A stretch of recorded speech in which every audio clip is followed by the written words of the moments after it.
অনেকে বলছে যে মীনাক্ষী যদি না আটকে দিতেন তাহলে এতদূর ঘটনা গড়াতই না। আমি আবার বলছি সিপিএম হচ্ছে ভুয়ো খবর ছড়াতে এক্সপার্ট। 29 তারিখে টিএমসিপির যে মঞ্চ সেখানে তিনি বললেন একটা হুমকি সুরেই তার একটা কথা শোনা গেল যে এবার কাজে যোগ দিন, না হলে হয়তো ব্যবস্থা নিতে পারি। মমতা বন্দ্যোপাধ্যায় অনেক বেশি ধৈর্য দেখিয়ে ফেলেছেন। রাজ্যের তো লক্ষ লক্ষ টাকা প্রতিদিন যাচ্ছে সুপ্রিম কোর্টে বিরাট বিরাট লয়ারদের বা আইনজীবীদের দাঁড় করাতে। যে ছাত্র প্রত্যেক পরীক্ষায় শূন্য পাচ্ছে সেটা হেডমিস্ট্রেসের পদত্যাগ চাইবেই। এটা ফেসবুকে খুব ঘুরছে, মানুষ খুব পছন্দ করছে ব্যাপারটা।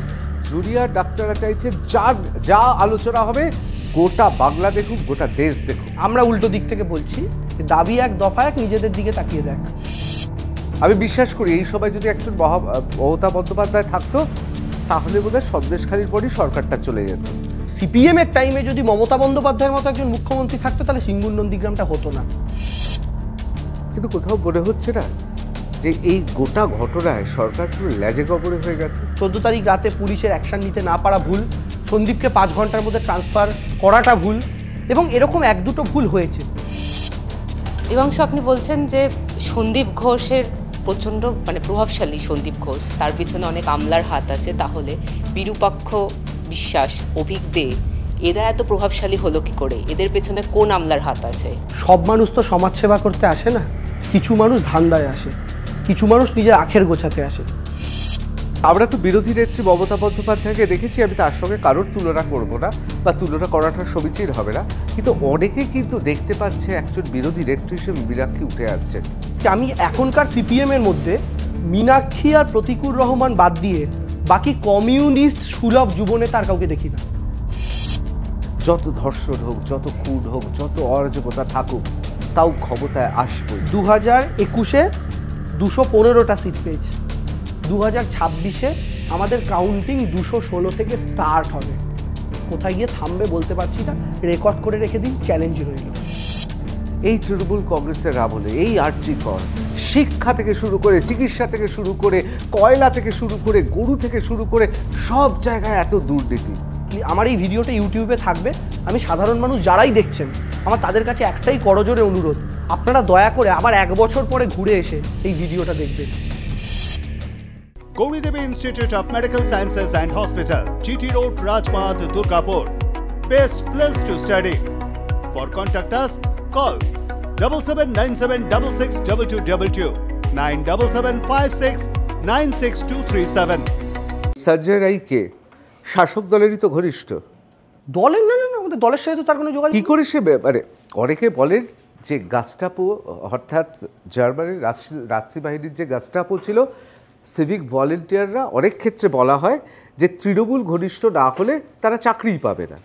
সেক্ষেত্রে সঞ্জয় রায় এই সরকারের আমলে চাকরি পেল, নিশ্চয়ই কেউ না কেউ এই সরকারের কোথাও বসে থাকে চাকরিটা দিয়েছে। আমাদের পাড়াতেই 2জন সিভিক ভলেন্টিয়ার আছে যারা সিপিএম নেতার ছেলে, আমার পাড়াতেই আছে। হতে পারে কাটমানি দিয়েছে, আমি বলতে পারবো না, আপনার কাছে খবর থাকলে। এরকম তো কোথাও লেখা নেই যে কাটমানি দেবে না যারা আগে শাসক। আমি আবার বলছি এই খবর আমার কাছে নেই। আপনার কাছে যদি এক্সক্লুসিভ থাকে যে সিপিএম এর লোকেরা কাটমানি দিয়ে তৃণমূলের জামানায় চাকরি পেয়েছে, তাহলে আপনার সবার আগে উচিত আলিমুদ্দিন স্ট্রিটে গিয়ে ওই নেতাদের নামে আলোচনা করা একটা। কারণ পয়সা দেওয়া আর পয়সা নেওয়া দুটোই সমান অপরাধ। আমার যোগ্যতা নেই আমি পয়সা দিয়ে চাকরি পাচ্ছি, এটা কথা না। কথাটা হচ্ছে যে সঞ্জয় রায় অবশ্যই একজন অ্যাডমিনিস্ট্রেশনের পার্ট, এ বিষয়ে কোনো সংশয় নেই, কারণ সে একজন সিভিক পুলিশ ছিল। কিন্তু আমি সরকারে আছি, আমার পার্ট একজন করেছে, তাই অবশ্যই সরকার হিসাবে আমার দায় আছে, আমি অস্বীকার করতে পারি না। কিন্তু আমার তো সবার ওপর নিয়ন্ত্রণ নেই। কালকে আমার দলের একজন মানুষ, সে একজন দলীয় কর্মী, সে যদি কোনো খারাপ কাজ করে, সবটা আমার নিয়ন্ত্রণে নেই। আমার এত বড় দল, এত বড় সরকার, কালকে কোনো আমলাও দুর্নীতিতে জড়িয়ে যেতে পারে।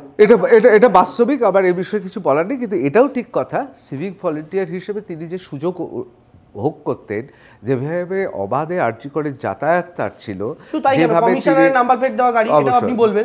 কিন্তু এটার পেছনে আবার একটা সত্য আছে, এই কথাটা আমি ইচ্ছা করে তুললাম কারণ এটা নিয়েও ফেক নিউজ ছড়াচ্ছে। কলকাতা পুলিশে যে গাড়ি ব্যবহৃত হয় সব কটা গাড়ি কমিশনারের নামে অ্যালাউট হয়, এটা হচ্ছে ফ্যাক্ট। আপনি যে কোনো কলকাতা পুলিশের গাড়ির নাম্বার টাইপ করে আপনি সার্চ করুন। একজন সিভিক ভলেন্টিয়ার কি সেই গাড়িটা ব্যবহার করতে পারে? সিভিক ভলেন্টিয়ার কিন্তু কমিশনারের থেকে অ্যালটেড গাড়ি পাননি। সিভিক ভলেন্টিয়ার তার কোনো একজন উচ্চপদস্থ পুলিশ বন্ধুর সাথে সাঁঠগাঁঠ করে এটা পেয়েছেন। ব্যাপারটা সম্পূর্ণ আলাদা। মানে ষাটঘাট করলে এখানে সিভিক ভলেন্টিয়ার ইচ্ছে করলে কমিশনারের গাড়িও পেয়ে যেতে পারে। কমিশনারের গাড়ি না, আমি আবার জানি, বলছি, আমি জিজ্ঞেস কলকাতা করছি। পুলিশে যদি 50,000 আমি লোক জিজ্ঞেস থাকে, করছি। কলকাতায় 50,000 জনই কমিশনারের নাম। আমি জিজ্ঞেস করছি, ষাটঘাট হোক বা কাটমারি হোক, পকেটের রেস্ট থাকলে একজন সিভিক ভলেন্টিয়ার কি কোনো ডিসির গাড়ি পেয়ে যেতে পারেন?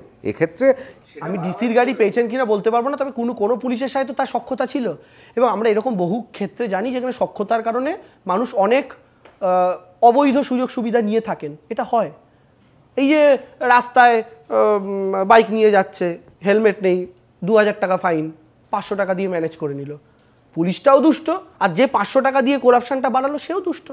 এটার পেছনে আমি এটাই বলছি, তো এরকম সামাজিক মানুষ ঘটনা। হয়েছে, আমি তার দায় নিতে পারবো না।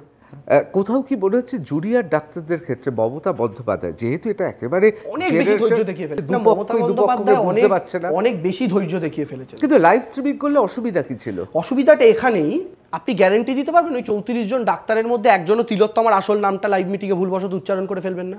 সে তো শোনা যাচ্ছে পুলিশের উচ্চপদস্থ কর্তাও বলেছে। ওইটাই তো বলছি, ওই ভুলটা যদি মুখ্যমন্ত্রীর সামনে হয়, সেই উচ্চপদস্থ কর্তা বলার পরেও তো কোনো পদক্ষেপ নেওয়া হয়নি। বলছি যদি আপনি চিন্তা করুন, যদি চিফ মিনিস্টারের সামনে এই জিনিসটা হয়, সুপ্রিম কোর্টে কি জবাব দেব, সরকার কি জবাব দেবে? শুধু তিলোত্তমার নাম উচ্চারণ করা নয়, এই লাইভ স্ট্রিমিংয়ে আপনার নিশ্চয়ই মনে আছে আগের দিন যে সুপ্রিম কোর্টের হিয়ারিং হয়েছে, সিবিআই মুখবন্ধ খামে কিছু কাগজ জমা দিয়েছে, তারা ওপেন কেন কাগজে দিল না? তার মানে তদন্ত সংক্রান্ত মাননীয় মুখ্যমন্ত্রী তো লাইভ স্ট্রিমিংটা চালু করেছেন রাজ্যে, এবং প্রশাসনিক বিভিন্ন জায়গায় যাদের আমরা দেখেছি কাঁধ ধরে প্রায় উঠবোস করানো হয়, প্রশাসনে যদি কেউ কাজ না করে সেগুলো তো মানুষের জন্য দেখানো হয়, সেগুলোও তো একটা বলা যেতে পারে প্রশাসনের অন্দরমহলের ঘটনা। সেক্ষেত্রে এমন কি হতো এখানে, আমরা আসলে অনেকে যেটা বলছেন, জুনিয়র ডাক্তাররা যেটা বলছেন যে মৃতা নির্যাতিতার বাড়ির ভেতরে কি হয়েছে, কে কাকে টাকা দিতে চেয়েছে না টাকা চেয়েছে, এটা আজকে ধোঁয়াশা রয়ে গেল কেন? লাইভ স্ট্রিমিং হয়নি বলে, আমরা দেখিনি বলে, ক্যামেরা ছিল না বলে। সেই জন্য দেখেছেন তো যে নির্যাতিতার কাকিমা এবং তার মা এক কথা বলছেন এবং মাননীয় মুখ্যমন্ত্রীর তার যে ভাষ্য আলাদা। সুতরাং এই ধরনের কোনো কিছু যাতে না হয়, লাইভ স্ট্রিমিং হলে ক্ষতি কী হয়? আপনি এইটুকু টাইমের মধ্যে আমার 6টা প্রশ্ন করে দিয়েছেন। হ্যাঁ, আপনি বলুন, আপনি বলুন এত মন দিয়ে। প্রথম, লাইভ স্ট্রিমিং সুপ্রিম কোর্টে যে বিষয়টা বিচারাধীন, যে বিষয়ে জুনিয়র ডাক্তাররা সরকারকে তদন্ত প্রক্রিয়া নিয়েও প্রশ্ন করতে পারেন, তদন্তে পাওয়া খুঁটিনাটি নিয়ে যেখানে মুখ্যমন্ত্রীকে উত্তর দিতে হবে, সেই বিষয়টা লাইভ স্ট্রিমিংয়ে প্রশাসনিক প্রধান বলতে পারেন না। ঠিক যে কারণে সিবিআই ও সুপ্রিম কোর্টে তদন্তের অগ্রগতি নিয়ে যে রিপোর্টটা দিয়েছে, ওই রিপোর্টটা কিন্তু মুখ বন্ধ খামে দিয়েছে। না, আপনি বলছেন প্রকাশ্যে নয়। তদন্তের কথা জুনিয়র ডাক্তাররা কেন জিজ্ঞেস করবেন? আলোচনার মধ্যে উঠে আসতেই পারে। সিবিআই তদন্ত করছেন, সিবিআই তদন্ত করছে, কিন্তু রাজ্য সরকার তো প্রথম 3 দিন তদন্ত করেছে, সেই প্রশ্ন তো রাজ্য সরকারকে ও আপনি বলছেন ওই প্রথম 3 দিনের রাজ্যসভার যে ভূমিকা সেই নিয়ে জুনিয়র ডাক্তাররা তদন্তের বিষয় নিয়ে প্রশ্ন আসতে পারে, তদন্তের বিষয়ে ভূমিকা নিয়ে এবং জুনিয়র ডাক্তাররা যদি প্রশ্ন করে লাইভ স্ট্রিমিং এ, তাহলে একেবারে মানে যাচ্ছে তাই ব্যাপার হয়ে যেত। যাচ্ছে তাই হবে কিনা আমি তো আপনাকে আপনার 6টা প্রশ্নের মধ্যে বাকি 5টাই দিচ্ছি, তো একটু অপেক্ষা করে যান। তো প্রথম বলটা খেলছি। আমার বক্তব্য হচ্ছে যে এই জিনিসটা যদি লাইভ স্ট্রিম হয়, সেই লাইভ স্ট্রিম চলাকালীন যদি কেউ এরকম তদন্ত সংক্রান্ত কিছু বলেন, যে তদন্ত সংক্রান্ত নথি রাজ্য সরকারও মুখবন্ধ খামেই হাইকোর্টে দিয়েছিল, ফলে সেটা প্রকাশ্যে বলার নয়, তাই মুখবন্ধ খামে দিয়েছে। এখন এমন কোনো প্রশ্ন যদি মুখ্যমন্ত্রীর কাছে আসে বা প্রশাসনের কোনো কর্তার কাছে আসে, আমি বলছি সেটা প্রকাশ্য ক্যামেরার সামনে বলা যায় না, যেটা আদালত মুখবন্ধ খামে। আমি দেবাংশু, আপনি আমাকে একটু তৃণমূলপন্থী বলবেন, আবার যারা দেখছেন তারাও বলবেন। মাননীয় মুখ্যমন্ত্রী মমতা বন্দ্যোপাধ্যায় ক্যালকাটা ক্লাবে আমরা দেখেছিলাম প্রথা ভাঙা, ঐতিহ্য ভাঙা এমন এক বক্তৃতা দিয়েছিলেন। আমি কিন্তু 2011-12 কথা বলছি, যেটা ক্যালকাটা ক্লাবে আমি দেখলাম সবাই হা হয়ে শুনছে। সুতরাং মাননীয় মুখ্যমন্ত্রী কিন্তু সাংবাদিক সম্মেলন বলুন, লাইভ স্ট্রিমিং বলুন, অসাধারণ স্মার্ট, যেটা বলার কথা বলবেন না। এবার এটা দেবাংশু আপনি আমার জানি বেশি আস্থাভাজন। মমতা বন্দ্যোপাধ্যায় বলবেন না চেয়েও বড় কথা 34 জন জুনিয়র ডাক্তার যে সেটা বলবেন না, তার কি গ্যারান্টি আছে? এবার আপনার বক্তব্য হচ্ছে যে লাইভ স্ট্রিমিং এ সমস্যা হতে পারে, রেকর্ডিং এ তো এডিটও করা যেতে পারে, যেটা সিপিএম এর লোকেরা সোশ্যাল মিডিয়াতে ছড়াচ্ছে। করে শিক্ষিত বলে এরা নিজেদের। যাই হোক, আমি আপনাকে বলছি, আচ্ছা আপনি আমায় বলুন তো, ধরুন রেকর্ডিং হয়েছে, মমতা বন্দ্যোপাধ্যায় কি বলেছেন, এই রেকর্ডিংয়ের একটা ক্লিপ জুনিয়র ডাক্তারদেরও দেওয়া হবে। জুনিয়র ডাক্তারদের কাছে রেকর্ডিংয়ে ক্লিপ গেল। জুনিয়র ডাক্তারদের মূল বক্তব্য কি, রেকর্ডিং লাইভ স্ট্রিমিং এই কারণে দরকার যে সরকার পরবর্তীকালে ধরুন এমন একটা জায়গায় ডিলিং ফাইনাল হলো সরকার আর জুনিয়র ডাক্তারদের মধ্যে, সরকার এইগুলো প্রমিস করলো, তো সরকার পরবর্তীকালে যেন সোজা কথায় কোটানকোট পাল্টি খেতে না পারে, তাই লাইভ স্ট্রিমিংয়ের কথা জুনিয়র ডাক্তাররা বারবার বলছিলেন যে এই কারণে মানুষের সামনে আসা উচিত, মুখ্যমন্ত্রী কি প্রমিস করছেন। লাইভ স্ট্রিমিংয়ে ওই প্রমিসটা ধরা থাকতো, আবার রেকর্ডিং ওই প্রমিসটা ধরা থাকতো। সরকার কি বলল, বৈঠক যেই শেষ হবে তোমাদের একটা রেকর্ডিংয়ের আমরা কপি দিয়ে দেবো। সেই কপিটা জুনিয়র ডাক্তাররা পেলো, জুনিয়র ডাক্তাররা কপি নিয়ে বাড়ি চলে গেল, সরকারের কপিটা নিজেদের কাছে রেখে দিল। এবার বাড়ি গিয়ে জুনিয়র ডাক্তাররা সেই কপিটা নিশ্চয়ই ডিভিডিতে চালিয়ে দেখতে পারবে, ওরা তো বাড়ি গিয়ে ঘুমাবে না, কপিটা দেখতে পারে। এবার কপিটায় 4 ঘন্টার ধরুন আলোচনা হয়েছে, 4 ঘন্টা কপিটা দেখলো, ওই 2 দিনের মধ্যে যদি তাদের মনে হয় কোনো এডিটেড ভার্সান রয়েছে, ওরা সাথে সাথে R+-এর ঋতব্রতদাকে ফোন করে বলতে পারে, ঋতদা 10 মিনিট কাটা রয়েছে, এটা আমরা প্রেস কনফারেন্স করে অফিশিয়ালি জানাই। লাইভ স্ট্রিমিং হলে সুবিধা কি হয় জানো তো, অনেক সময় সুবিধা হচ্ছে ক্যামেরা আপনাদের একটু দেখাতে সুবিধা হচ্ছে, না যন্ত্রে এবং এটাও ঠিক এবং কথা, মিডিয়া টিআরপি একাংশে বাড়তো, এটা তো মানে না শুধু আপনি এটা মানেন না যে যদি লাইভ স্ট্রিমিং হয় এরকম একটা ঘটনা যেটা মানুষ শুনতে চাইছে, তাহলে মানুষ আরো বেশি করে মানুষের অধিকার আছে অবশ্যই, তার কারণে জুনিয়র ডক্টর যারা তারা জনগণের পয়সায় পড়ছে একদম, আর মাননীয় মুখ্যমন্ত্রী তিনিও বসে আছেন জনগণের প্রতিনিধি হিসেবে। ব্যাপারটা যদি লিগাল না হয়, সেই লিগালিটিজের বাইরে গিয়ে অধিকারটা বর্তায় না। আমি আবার বলছি, বন্ধ খামে রাজ্য সরকার দুর্নীতির এই তদন্তের তথ্য হাইকোর্টে দিয়েছে, সিবিআই মুখ বন্ধ খামে সুপ্রিম কোর্টে দিয়েছে, ওই সংক্রান্ত আলোচনা লাইভে এসে যেতে পারতো। এবং ক্লিপিংটা যেই কারণে শুধুমাত্র জুনিয়র ডাক্তারদের সঙ্গে শেয়ার করার কথা মুখ্যমন্ত্রী বলেছেন, মিডিয়ার সাথে শেয়ার করার কথা বলেননি, কারণ মিডিয়াতে দেখালে ব্যাপারটা একই হয়ে যাবে লাইভ স্ট্রিমে হওয়া যেটা। এবার জুনিয়র ডাক্তাররা সেই ক্লিপিংটা পেয়েই তো দেখে নিতে পারেন তাদের অংশ কাটা হয়েছে কি হয়নি, সেই মুহূর্তে তো তারা সরকারের কাছে এবং মিডিয়ার কাছে অভিযোগ। যেটা নিয়ে এত প্রশ্ন যে সরকার চতুর্দিকে হোর্ডিং এবং বিজ্ঞাপন দেয়, যে সরকার সবকিছু লাইভ স্ট্রিমিং করে, এবং আমরা তো দেখেছি আন্তর্জাতিক চলচ্চিত্র উৎসব থেকে শুরু করে একেবারে ধুলাগড়ের গ্রামের সরকারি একটি অনুষ্ঠান, সেটাও লাইভ স্ট্রিমিং হয়।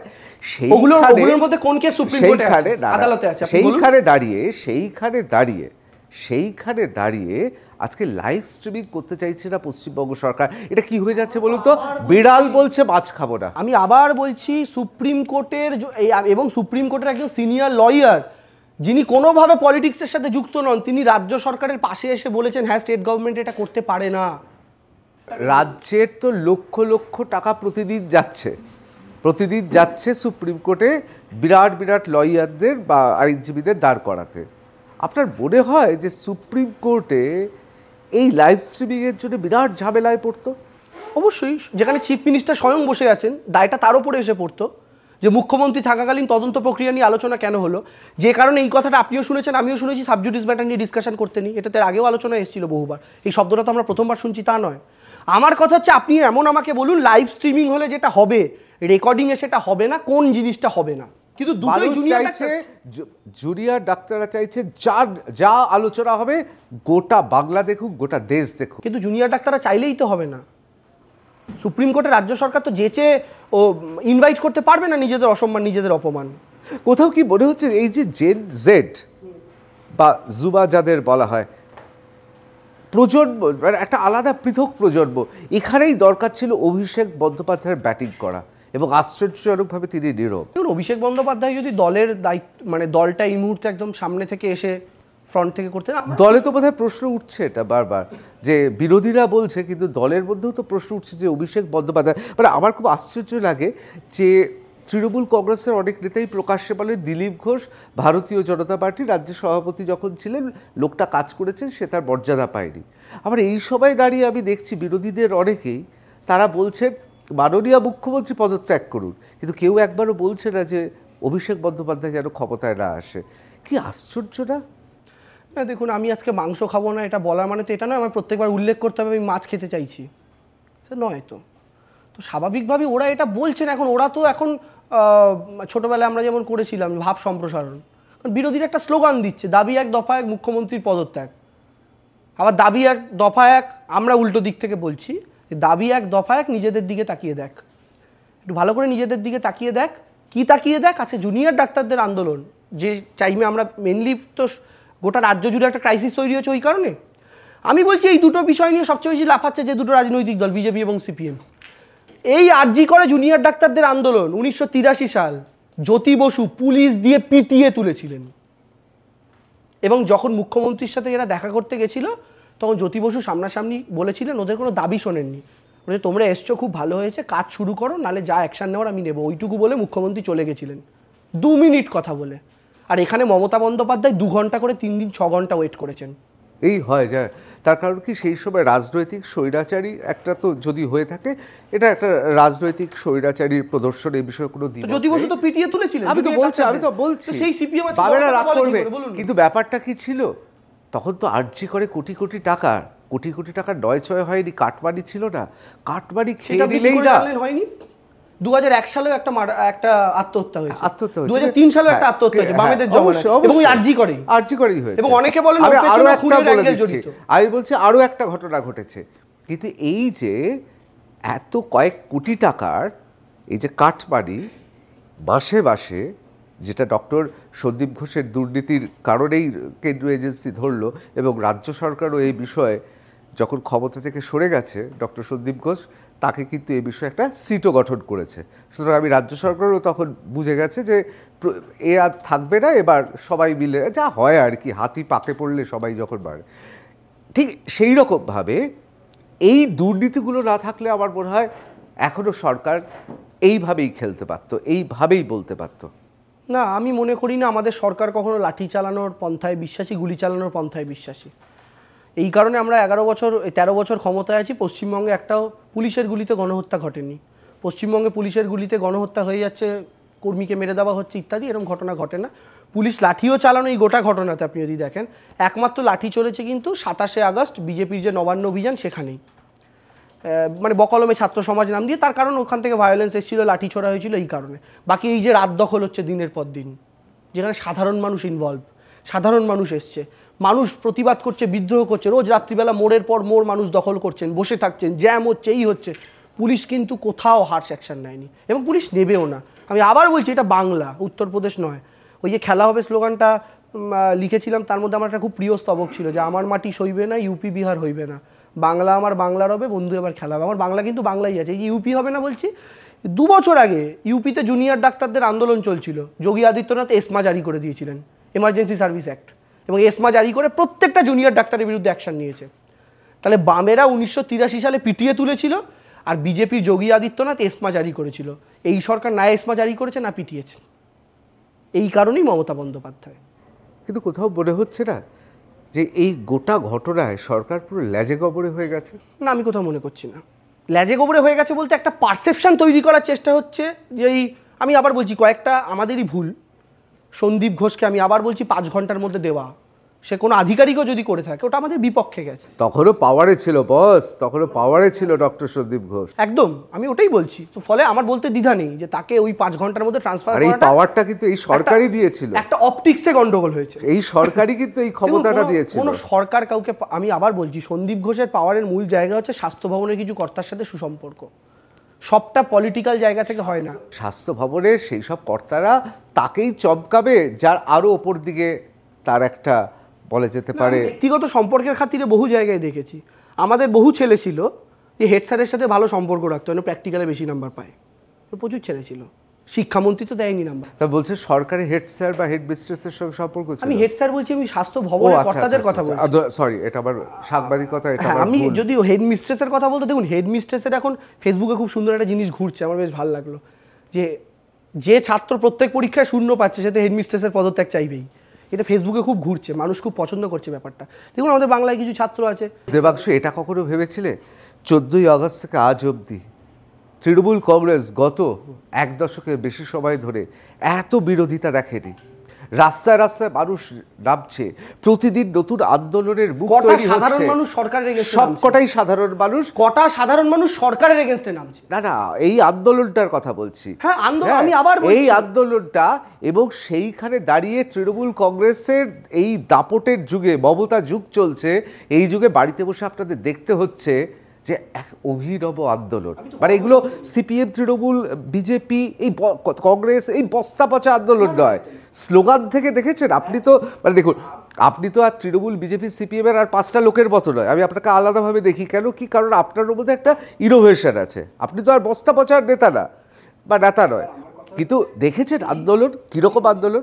এই আন্দোলনটার 3টে ভাগ আছে, 3টে ক্যাটাগরি আছে। এই 3টে ক্যাটাগরিকে আমরা মিলিয়ে একসাথে দেখছি বলে এর ভয়ঙ্কর চেহারা মনে হচ্ছে।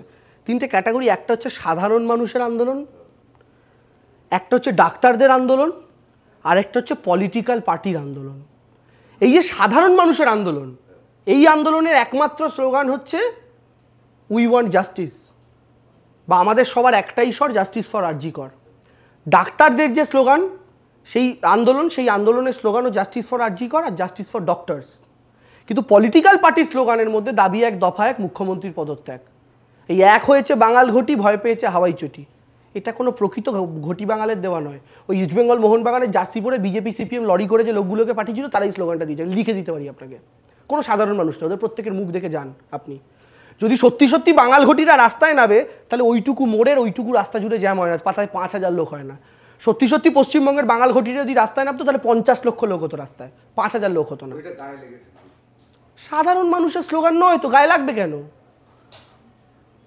এক হয়েছে বাঙাল ঘটি, ভয় পেয়েছে হাওয়াই চটি। এটা যারা বলছে তারা সত্যি সত্যি পলিটিক্যাল লোক না সত্যিকারের বাঙাল ঘটি, শুধু খেলাটা বন্ধ হয়েছে বলে তাদের ঘা লেগেছে বলে স্লোগান দিচ্ছে। খেলাটা বন্ধ হওয়া তো একটা অত্যন্ত একদম সঠিক কাজ হয়েছে, একদম সঠিক কাজ। কেন? একদম সঠিক। কেন ভয় পেয়েছিল সরকার? একদম সঠিক। আমি আপনাকে একটা কথা বলি, যে গোটা ভারতবর্ষে ছড়িয়ে পড়ছে। সরকার কেন গোটা ভারতবর্ষে ছড়িয়ে? তারপরেও তো হলো একটা ডার্বি, তারপরেও তো যুব ভারতীতে একটা খেলা হলো যেখানে মোহনবাগান খেললো, ওখানেও তো লোকে ওই প্ল্যাকার্ড নিয়ে গেছিল, অসুবিধা হয়নি তো? ওই দিন সরকারের কাছে ইন্টেলিজেন্সের মাধ্যমে, দেখুন আমি একটা কথা বলি, আপনারা 14ই আগস্ট রাত্রিবেলা যে আরজি করে ভাঙচুর হলো, ওটা নিয়ে বারবার বলেন যে সরকারের ইন্টেলিজেন্স ফেল করলো কেন? কলকাতা পুলিশকে কাঠগড়ায় দাঁড় করানো হচ্ছে, তার কারণ আমি নিজে সেখানে রাত্রেবেলায় আমি দেখেছি পাড়ায় পাড়ায়, মহল্লায় মহল্লায় কলকাতা পুলিশ যেভাবে একেবারে বলা যেতে পারে নিশ্ছিদ্র সুরক্ষার বলয়ে ছিল, সেখানে যদি কেউ চিত্রনাট্যটা সাজিয়ে না রাখে এতগুলো ছেলে আরজি করে ঢুকতে পারে না। দেবাংশু, আমাকে গ্রেফতার করলে মেরে ফেললেও আমি এটা বিশ্বাস করি না। ওই দিন সরকারের তরফ থেকে প্রত্যেকটা পুলিশের কাছে নির্দেশ ছিল যাই হয়ে যাক লাঠি কোথাও চালাবেন না। কেন? কারণ ওই দিন সাধারণ মেয়েরা রাত দখলের ডাক দিয়েছিল। পুলিশ যদি একটা জায়গায় কোথাও ভুলবশত লাঠি চালায়, ব্যাপারটা এরকম দাঁড়িয়ে যেত যে সরকারই এটার এগেনস্টে যাচ্ছে। কিন্তু সেখানে মুখ্যমন্ত্রী স্বয়ং ওই রাত দখলটাকে সমর্থন করে 28 আগস্টের মঞ্চ থেকে বক্তব্য রেখেছেন যে মা বোনেদের রাত দখলকে আমি স্যালিউট করি। আমিও সমর্থন করেছি। আমি আবার বলছি, আমার দিদি, মাসি, কাকি, পিসি সব গেছিল রাস্তায়, কারণ ওটা সরকারের বিরুদ্ধে আন্দোলন ছিল না। তো যেহেতু পুলিশের কাছে ওই নির্দেশ ছিল এবং ওই মিছিলের ভিড়টা যেহেতু ওই রাত দখলের ভিড় থেকেই ঢুকে গেছিল, তাই পুলিশ ভেবেছিল ওটা ওই মিছিলের ভিড়। এবং পুলিশের কাছে লেটেস্ট নির্দেশ ওটাই, লাঠি চালানো যাবে না, বল প্রয়োগ করা যাবে না। কিন্তু পুলিশের ভুল কোথায়? পুলিশের প্রথম ভুল হচ্ছে ইন্টেলিজেন্স ফেলিওর। এরকম ঘটনা ঘটতে পারে, তার ইন্টেলিজেন্স ফেলিওর। এবং এই কথাটা স্বয়ং সিপি স্বীকার করেছেন যে আমাদের ইন্টেলিজেন্স ফেলিওর হয়েছে। আমি কেন এই উদাহরণটা টানলাম? সরকারের কাছে সেম ইন্টেলিজেন্স পুলিশের কাছে ছিল যে যুবভারতীতে যেদিন খেলা আছে ওই খেলার দিন কিছু মানুষ নাশকতার চেষ্টা। আমি একটু আরজিকরটা বলি, লম্বা চুল বাড়েই তো শুধু মহিলাদের নয়, পুরুষরাও লম্বা চুল রাখে। যে লম্বা চুল যার ছবিটা সবচেয়ে বেশি আমরা দেখেছি এবং কলকাতা পুলিশের ওয়েবসাইটেও যেটা দেখেছি, সামাজিক মাধ্যমে কলকাতা পুলিশ দিয়েছে, তিনি তো থাকেন উত্তর কলকাতা আর উত্তর 24 পরগনায়, ওই জায়গা জুড়ে তার তাণ্ডব চলে। তিনি যখন আরজি করে ঢুকলেন, তার লম্বা চুল বলে তো পুলিশ তাকে মহিলা ভাববে না নিশ্চয়ই। সে তো রাত দখল করতে যায়নি, সে তো আরজিকর দখল করতে গিয়েছিল। এটা যদি প্রিপ্ল্যান্ড অ্যাটাক হয়, আপনি কি মনে করেন যাদেরকে দিয়ে এটা করানো হয়েছে ভাঙচুরটা, তারা খুব মানে রেজিস্টার্ড, খুব অভিজ্ঞতা সম্পন্ন অপরাধী না পাড়ার ছিচকে ছোকরা? না না, এরা বিভিন্ন নির্বাচনে কাজ করতে না, আমি বলছি এলাকাটা, এটা এলাকার ব্যাপার না, এলাকার ব্যাপার। আমি বলছি এদের কোয়ালিটি, মানে আপনি যদি স্টাডি করেন তাহলে এরা খুব অভিজ্ঞতা সম্পন্ন নাকি এরা প্রত্যেকে পাড়ার চ্যাংড়া ছোকরা যাদেরকে দিয়ে এটা করানো হয়েছে? না, এদের অভিজ্ঞতাটা তো মূলত রিগিং এর মাধ্যমে তৈরি। না, আমি R+এর ক্যামেরায় কোনোদিন এদেরকে রিগিং করতে দেখিনি। আমি আপনার চ্যানেলটা দেখি তো ভোটের দিন, আমি কোনোদিন দেখিনি এটা রিগিং করছে। আমি বিশ্বাস করি R+ এরকম কোনো ঘটনা ঘটলে মিস করতেই পারে না, ঠিক আছে? আমি কোনোদিন দেখিনি, আমি কোনো বড় চুল কেউ রিগিং করছে আমি এরকম দেখিনি। এবার আমি আপনাকে একটা কথা বলি, যারা এই কাণ্ডটা ঘটালো, এই গুন্ডাগুলো, এরা প্রত্যেকে আপনি দেখবেন বেশভূষা দেখে স্পষ্ট বোঝা যাচ্ছে এরা সাধারণভাবে খুব চ্যাংড়া ছেলেমেয়ে কয়েকটা এই কাজটা করেছে। আপনি কি মনে করেন যদি প্রি প্ল্যান্ড ওয়েতে এদেরকে প্রত্যেককে দিয়ে কাজ করানো হয়, এই যে 50, 60, 70, 80টা ছেলে ঢুকে ভাঙচুর করলো, তার মানে প্রত্যেককে বোঝাতে হয়েছে ইন্ডিভিজুয়ালি তোদের কি করতে হবে কাজটা? আচ্ছা, আপনি কি মনে করেন এত বোকা কেউ যে এরকম একটা ভাঙচুর প্রমাণ লোপাটের কাজ করাচ্ছে আর 50টা এরকম চ্যাংড়া ছোকরাকে ইনভলভ করছে, তাদের মধ্যে একটাকে ধরে পেটালে তো সে মুখ খুলে দেবে? এবং আমি মনে করি অত্যন্ত বুদ্ধিমান। তার কারণ হচ্ছে ধরুন এই ব্যারাকপুর, ভাটপাড়া, এই সব অঞ্চল, টিটাগড়ে, এখানে তো জানেন অনেক কিছু ঘটনা ঘটে। কখনো কেউ আপনাদের দলে থাকে, কেউ অন্য দলে থাকেন। সেখানে আমি মনে করি যে রিগিংয়ের যদি ইউনিভার্সিটি হয় ওই সব এলাকাতে কোথাও একটা আছে। তা সেখানে আমরা দেখেছি সাধারণত এই সব জায়গায় বড় বস্তানদের পাঠানো হয় না। তার কারণটা হচ্ছে বড় বস্তানকে না কাজ করে ছুঁড়ে ফেলে দেওয়া যায় না। এখানে দরকার কাদের জানেন? কাজের সময় কাজী, কাজ ফোরালে পাজি। অর্থাৎ এই সমস্ত ফেরেববাজ বা চ্যাংড়া এদেরকে পাঠানো হলো, করতে পারলে ভালো, আর ধরা পড়লেও গা থেকে ঝেড়ে ফেলা হবে। আপনার এই বলটা দুভাবে খেলা যায়। প্রথম, কলকাতা পুলিশ এই প্রত্যেকের ছবি সোশ্যাল মিডিয়া আপলোড করেছে গোল গোল গোল গোল করে দিয়ে। আমার R+-এর জার্নালিজমে আমি বিশ্বাস করি, ইনভেস্টিগেটিভ জার্নালিজম। আপনি খুঁজে বার করুন যে এরা সবাই তৃণমূল। R+ কিন্তু এখনও বার করতে পারেনি। শুধু R+ নয়, বিজেপিও বার করতে পারেনি, CPMও বার করতে পারেনি। ছবি দেওয়া ছিল কিন্তু প্রত্যেকের। এবং যে এই ছেলেটা নিশ্চয়ই কোনো পাড়ার ছেলে, সেই পাড়ায় বিজেপির একজন বুথ সভাপতি আছে, CPM-এর একজন বুথ সভাপতি আছে। তো এই ছেলেটা যদি তৃণমূল করে, ওই বুথ সভাপতিটি আগে তার উচ্চ নেতৃত্বকে বলে এই আমার পাড়ায় ছেলেটা তৃণমূল করে, যার ছবি কলকাতা পুলিশ ছেড়েছে। হয়নি, নাম্বার 1।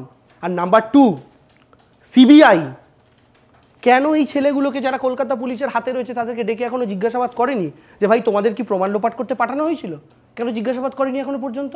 আমি আপনাকে জিজ্ঞাসা করছি।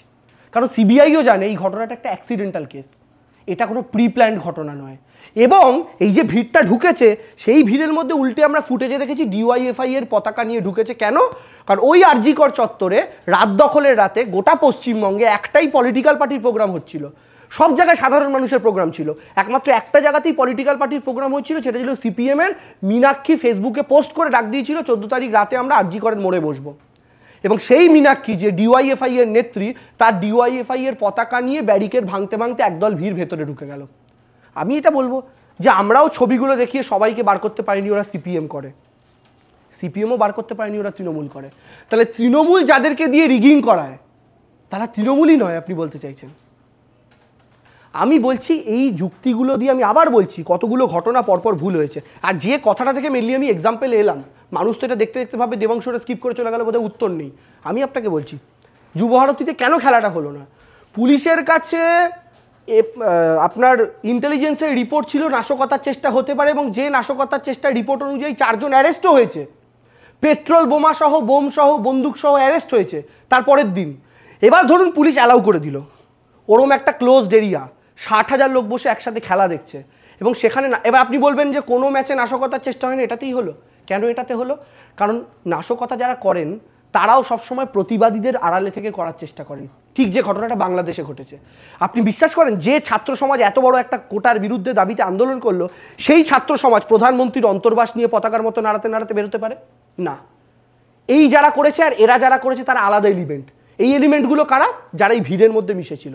ঠিক তেমনই এই প্রতিবাদীদের ভিড়ের মধ্যে নাশকতা যারা করতে পারে তারা ঢুকেছিলেন, এবং ওই যুবভারতীর ভেতরে গিয়ে যদি এরকম একটা ঘটনা ঘটতো, তাতে যদি স্ট্যাম্পেড হয়ে 10টা মানুষ মারা যেত বা পেট্রোল বোমার আঘাতে 4টে মানুষ মারা যেত, সেদিনকেও ঋতব্রতদা আবার একটা এরকম কোনো প্রোগ্রাম করে রাত্রিবেলা ডিবেটে প্রশ্ন তুললো, দেবাংশু 14 তারিখ রাত্রিবেলা পুলিশের ইন্টেলিজেন্স ফেল হয়েছিল, আরও একবার কেন পুলিশের ইন্টেলিজেন্স ফেল হলো? তখন দেবাংশু কি উত্তর দিত? আপনি বলুন কি উত্তর দিত? তাই দেবাংশু যেন সেদিন উত্তরটা দিতে পারে, পুলিশ কিন্তু এই লাস্ট টাইমে তার ইন্টেলিজেন্সের প্রকৃত রিপোর্টটাকে কাজে লাগিয়েছিল, তাই খেলাটা বন্ধ করেছিল। আমি বিশ্বাস করি এর আগেও 100 ডার্বি হয়েছে, ভবিষ্যতেও হাজারে হাজারে ডার্বি হবে, কিন্তু যে মায়ের কোল খালি হয়ে যাবে সেই মায়ের কোলে কিন্তু তার সন্তান ফেরত আসবে না। আমার ভালো লাগলো দেবাংশু যেভাবে বললে, এই মুহূর্তে যেহেতু অভিষেক বন্দ্যোপাধ্যায় সেইভাবে নেই, মানে তাকে আমরা দেখতে পাচ্ছি না, পুলিশই একমাত্র দলকে বাঁচাচ্ছে, এটা একটা পরিষ্কার।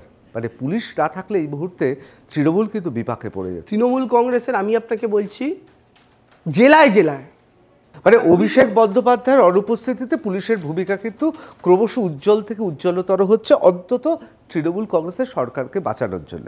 আমি তো দেখছি বাংলার মানুষকে বাঁচানোর জন্য।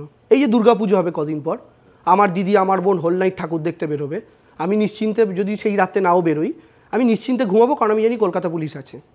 এবং মমতা বন্দ্যোপাধ্যায় ক্ষমতায় আসার পর একটাও দুর্গাপুজোতে আমার কোনো বোনের গায়ে কেউ টাচ করতে পারেনি, জাস্ট ফর কলকাতা পুলিশ। রাত্রিবেলার এই পাহারা এবং মানুষ নিশ্চিন্তে, লাখ লাখ মানুষ গোটা কলকাতা শহর চষে বেড়াচ্ছেন, এই পুলিশ রাজ্যকে সেভ করছে। আমি বলছি সব পেশার মধ্যে এত বড় পুলিশ শুধু আরজি করতে পারলো না, ইন্টেলিজেন্স যেখানে গ্রাউন্ড জিরো, যে জায়গাটা গ্রাউন্ড জিরো। একদম, আমি আবার বলছি ইন্টেলিজেন্স ফেলিওর এবং পুলিশের কাছে থাকা নির্দেশ আজকের দিনে কারোর গায়ে লাঠি চার্জ এটা করা এটা যাবে তোমার না। দৃষ্টিভঙ্গি ঠিক, আবার আমাদের দৃষ্টিভঙ্গি অনেকে বিশ্বাস করতে শুরু করেছে, অনেকে অভিযোগ করছে এটা অসাধারণ একটা সুচারু চিত্রনাট্য। এবার এই চিত্রনাট্যটা ফাঁস করার দায়িত্ব সিবিআই এর। আমি আবার বলছি, প্রমাণ লোপাট হয়েছে বলে আমি চিৎকার করলে তো হবে না, কোন প্রমাণ লোপাট হয়েছে সেটা প্রমাণ তোমাকে দিতে হবে। দেবাংশু, আপনি বলছেন যে সন্দীপ ঘোষের প্রচণ্ড প্রভাবশালী সন্দীপ ঘোষ, তার পিছনে অনেক আমলার হাত আছে, তাহলে বিরূপাক্ষ বিশ্বাস, অভিক দে, এরা এত প্রভাবশালী হলো কি করে? এদের পেছনে কোন আমলার হাত আছে? বা তারপরেও দল কেন এদের বিরুদ্ধে ব্যবস্থা নিচ্ছে না? এদের পিছনে যেই আমলাদের হাত আছে। আমি একটা কথা বলি, এরা এর মধ্যে অভিক দে তৃণমূল ছাত্র পরিষদের সঙ্গে যুক্ত ছিল কোনোভাবে। আমি আবার বলছি, যখন কোনো দল ক্ষমতায় থাকে, সব মানুষ তো সমাজসেবা করতে আসে না, কিছু মানুষ ধান্দায় আসে, কিছু মানুষ নিজের আখের গোছাতে আসে। এরকমই কিছু মানুষ যে আমাদের সঙ্গে নেই, এবং আফটার দিস বিরূপাক্ষ অ্যান্ড ওই অভিক আর কেউ যে এখন নেই, আমি কিন্তু এটা গ্যারান্টি দিয়ে বলতে পারবো না। হয়তো 7 দিন পরে প্রকাশ পাবে, 1 বছর পরে, 2 বছর পরে, 10 বছর পরে। কিন্তু আমার বক্তব্যের জায়গা হচ্ছে, এই কেসটা যখন সামনে এসেছে, ব্যাপারগুলো তো সামনে আসতে হয়। সামনে আসার পর কিন্তু তৃণমূল ছাত্র পরিষদ কোনো রকম প্রশাসনিক অ্যাকশান, সিবিআই তাদেরকে কোনো অ্যাকশান নেওয়ার আগে কিন্তু তৃণমূল ছাত্র পরিষদ তাদেরকে সাসপেন্ড করেছে, মেডিকেল কাউন্সিল থেকে তাদেরকে সাসপেন্ড করা হয়েছে। ফলে সরকার সরকারের মতো করে, দল দলের মতো করে অ্যাকশান নিয়েছে। এবং এই থ্রেট কালচার যেটা আসছে, এটা তো সত্যি খুব অ্যালার্মিং। এই যে খবরগুলো আসছে, এগুলো তো ভালো না। অভিকদের স্ত্রীর বিরুদ্ধেও কিন্তু অভিযোগ এসছে। হ্যাঁ, তো এবার স্বাভাবিকভাবে আমি আবার বলছি, এবং আমার সাথে সম্ভবত এই অভিকবাবুর 1 বা 2 বার দেখা হয়েছিল। সম্ভবত আমি একবার দার্জিলিং গিয়েছিলাম ঘুরতে, সেখানে আমার সাথে একবার দেখা হয়েছিল। আপনারা ছবি টবিও পেতে পারেন, আবার দেখে ভাববেন না যে দেবাংশু এর সাথে খুব ভালো সম্পর্ক আছে। কিন্তু আমার বক্তব্য হচ্ছে যে সরকার দল যখন জানতে পারে কোনো ঘটনা, তারা তাদের মতো করে অ্যাকশান নেয়। আমি আবার বলছি যে আপনি ভারতবর্ষের আর কোনো পলিটিক্যাল পার্টির ক্ষেত্রে এক্সাম্পল দেখাতে পারবেন না যে পার্থ চট্টোপাধ্যায় থেকে শুরু করে, শাহজাহান থেকে শুরু করে, অভিক থেকে, বিরূপাক্ষ থেকে যখন অভিযোগ এসছে, সরকার বসেছিল। যখন একদিকে বৃজভূষণের বিরুদ্ধে অভিযোগ আসে, এরা কিন্তু প্রধানমন্ত্রী বৃজভূষণকে পাশে বসিয়ে মাথা চুলকে দেন। আবার 11 বছর জেল খাটা খুনের দায় দুলাল ব্যানার্জি সিথির মোড়ের, তাকে পাশে নিয়ে বসে মীনাক্ষী থেকে শুরু করে এরা সবাই মিলে প্রচার করে। খুনের মামলায় জেল খেটে আসা প্রমাণিত খুনি। আমার দলে কিন্তু এই জিনিস হয় না। এটা তো রাজনীতিতে চলে, চুরিবিদ্যা মহাবিদ্যা যদি না পড়ো ধরা। আজকে পার্থ চট্টোপাধ্যায় বা অন্যরা ধরা পড়েছেন বলে, তাই বলে কি আর চোর নেই? না, একদম আমি তো গ্যারেন্টি দিতে পারবো না আপনাকে যে আমার দলে কোথাও এখন কেউ দুর্নীতির সাথে যুক্ত ব্যক্তি নেই। কিন্তু আমি বিশ্বাস করি অধিকাংশ মানুষ ভালো বলেই একটা সরকার বা একটা রাজ্য বা একটা দেশ চলতে পারে সব জায়গাতে। আমি মাঝে মাঝে ভাবি, বামফ্রন্ট সরকার, এটা আমি আপনার সঙ্গে 34 বছরের জগদ্দল পাথর, এবং মমতা বন্দ্যোপাধ্যায় দিদি সেই সময় কীভাবে নেতৃত্ব দিয়ে তিনি পাথরটাকে সরিয়েছেন, সেটা আমি নিজের চোখে দেখেছি। আমি বিশ্বাস করি এই সময় যদি একজন মমতা বন্দ্যোপাধ্যায় থাকতো, তাহলে বোধহয় সন্দেশখালির পরই সরকারটা চলে যেত। এই সবাই তো চলে যেতই, টুক করে পড়ে যেত সরকারটা। কিন্তু ভাগ্য ভালো, মমতা বন্দ্যোপাধ্যায় বিরোধী নেত্রী নন, এই সরকারের এটা সবচেয়ে বড় অ্যাডভান্টেজ। আপনারা যেটাকে মমতা বন্দ্যোপাধ্যায়ের মতো বিরোধী না থাকার সুবিধা হিসাবে দেখাতে চান, আমি একটু দৃষ্টিভঙ্গিটা অন্য রেখে মমতা বন্দ্যোপাধ্যায়ের মতো একজন মুখ্যমন্ত্রী থাকাকে দৃষ্টিভঙ্গি হিসাবে দেখাতে চাই। যে সিপিএমের টাইমে যদি মমতা বন্দ্যোপাধ্যায়ের মতো একজন মুখ্যমন্ত্রী থাকতো, তাহলে সিঙ্গুর নন্দীগ্রামটা হতো না। ঠিক তেমনই আজকে মমতা বন্দ্যোপাধ্যায়ের মতো একজন মুখ্যমন্ত্রী আছে বলেই সরকারটাকে। তারপরে আপনি বলছেন মমতা বন্দ্যোপাধ্যায় মতো মুখ্যমন্ত্রী থাকলে সিপিএমের এই পরিণতি হতো না। তার কারণটা হচ্ছে বুদ্ধদেব ভট্টাচার্য। আপনি বলছেন যে তাহলে কোনোভাবেই সৎ বা দুর্নীতি সঙ্গে জড়িয়ে থাকা মুখ্যমন্ত্রী বুদ্ধদেব ভট্টাচার্য। দেখুন, আমি আলাদা করে একজন মানুষ প্রয়াত হয়েছেন, তিনি আমাদের মধ্যে নেই, তাকে নিয়ে কাটাছেড়া ব্যক্তিগতভাবে করতে চাই না। আমি শুধু 31শে আগস্ট 2016 সুপ্রিম কোর্টের একটা রায় বলতে চাই, যে সুপ্রিম কোর্টের রায় বলেছিল যে সিঙ্গুরে জমি অধিগ্রহণ বেআইনি ছিল। এখন আমি যদি বলি আমি আমার বাবার পকেট থেকে বেআইনিভাবে টাকা অধিগ্রহণ করেছি, এর অর্থ আমি আমার বাবার পকেট মেরেছি। এর বাইরে আমি আর কিছু বলবো না। আপনি বলুন। অবশ্যই, খুব সুন্দর বললেন এটা নিয়ে আমরা পরে অবশ্যই আলোচনা করব। তাহলে সেক্ষেত্রে দাঁড়িয়ে আপনি বলছেন এই সরকারটা এখন নিরাপদ, তার কারণ বিরোধীরা নেই সেরকম।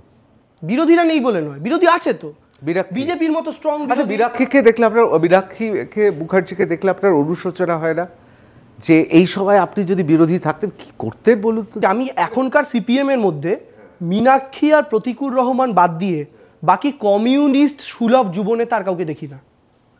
মীনাক্ষী আর প্রতিকুর রহমান এই দুজনই আছেন যাদের মধ্যে মনে হয় দেখলে গায়ে ঘামের গন্ধ আছে, যেটা রেজ্জাক মোল্লা বলতেন কমিউনিস্ট লিডার হতে গেলে যেটা দরকার।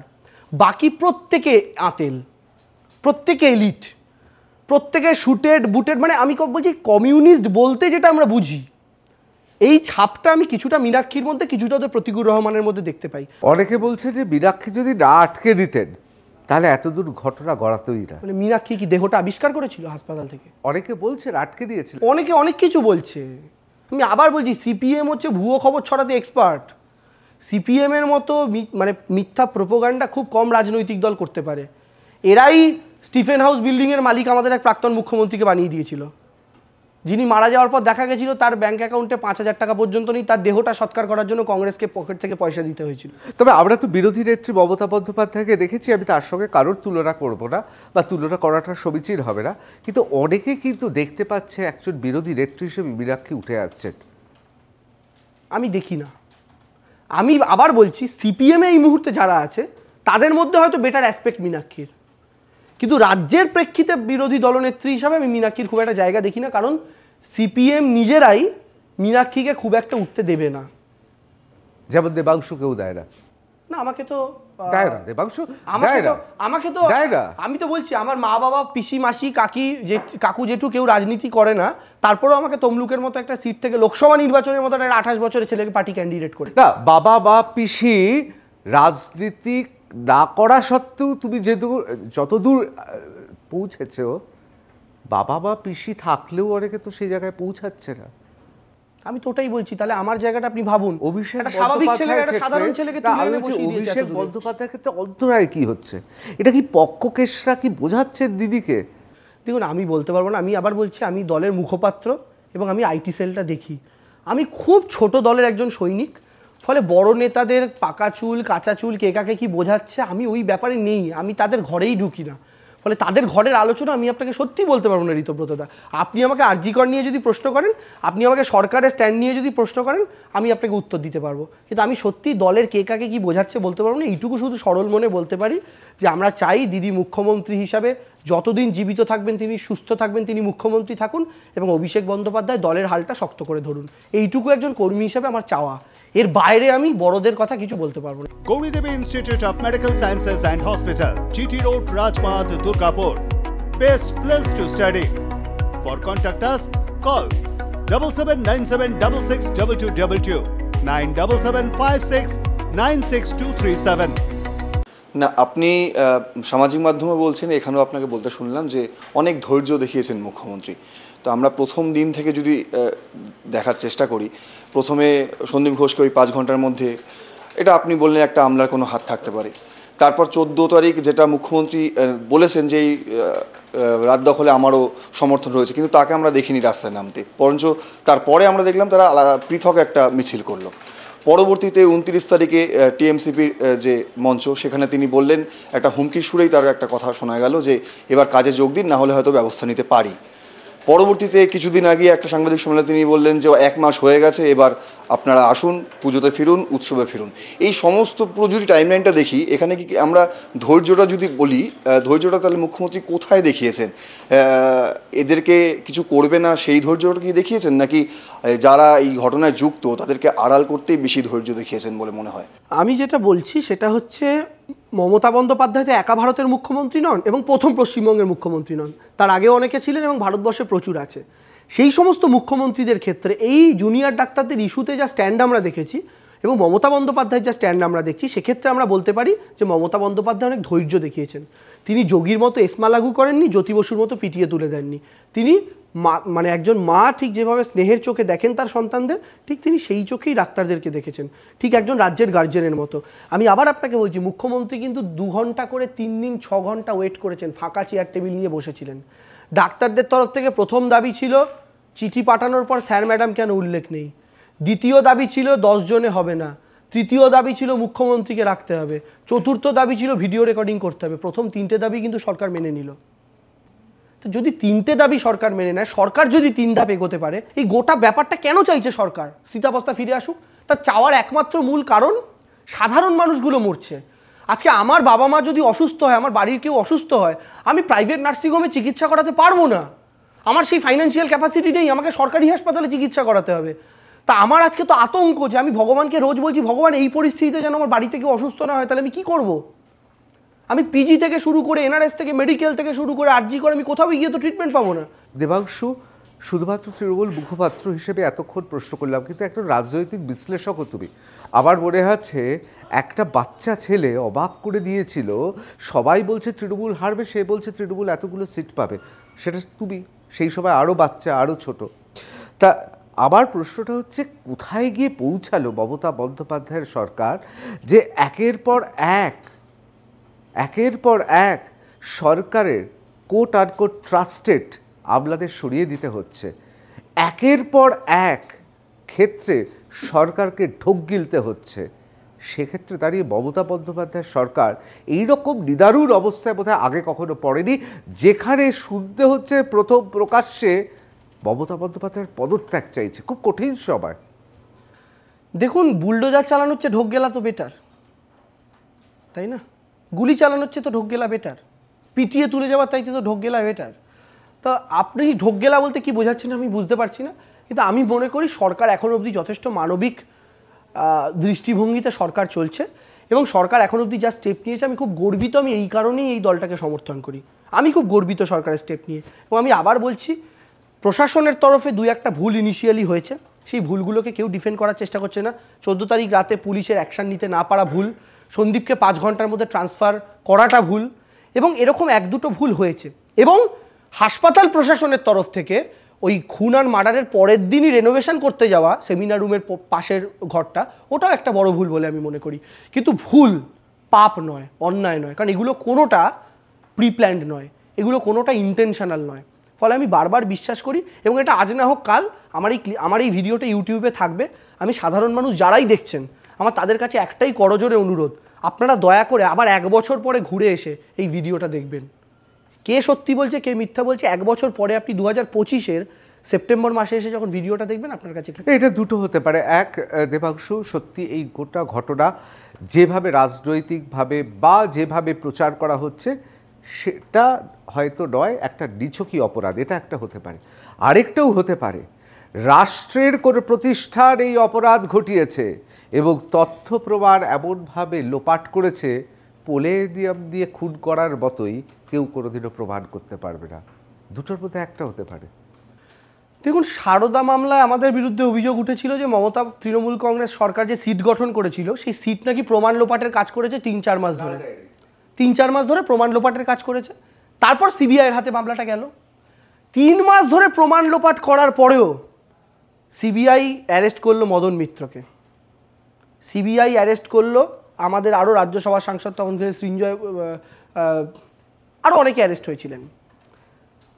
তো 3 মাস ধরে সোকল্ড প্রমাণ লোপাট করার পরও এতজনকে অ্যারেস্ট করতে পারলো, আর 3 দিনের সোকল্ড প্রমাণ লোপাটের পর সিবিআই করতে পারছে না। নাম্বার 1। নাম্বার 2, সিবিআইয়ের হাতে সম্পূর্ণ তদন্ত প্রক্রিয়া।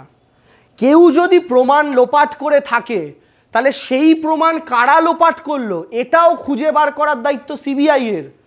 প্রমাণ লোপাটও তো একটা প্রক্রিয়া, সেই প্রক্রিয়াতেও তো কেউ কিছু ছেড়ে যায় ছাপ, যেখান থেকে তদন্ত করে, সেটাও তো সিবিআইয়ের দায়িত্ব। সিবিআই কি সেরকম কিছু কাণ্ড কারখানা করেছে?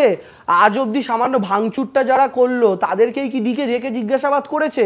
ডক্টর সন্দীপ ঘোষ এবং ডক্টর দেবাশিস সোম এরা কিন্তু যে সে মানুষ নয়।